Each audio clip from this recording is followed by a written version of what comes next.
In this video, we will learn how to fix lag in GTA 5.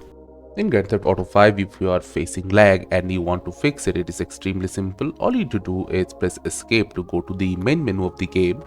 From here, you need to head to the settings tab. After that, scroll down until you find the graphics tab. From here, firstly make sure that your video memory is not in the red zone. So red zone is when your video memory exceeds what you have available in your system.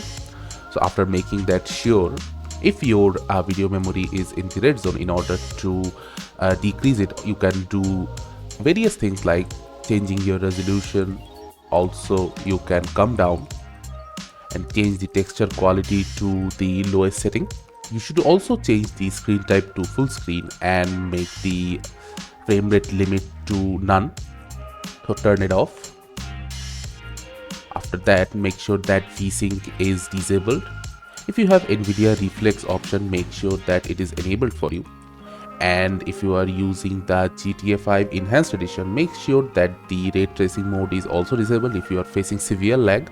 And also, if you have access to, you can use NVIDIA DLSS or AMD FSR on GTA 5 Enhanced Edition. Other than that, you should try to reduce your anti-aliasing quality to the lowest to have the smoothest experience. You can also try and change the various settings in here, though they do not matter much in case of lag. And after everything is set, you can just press space to apply these changes and head back into the game.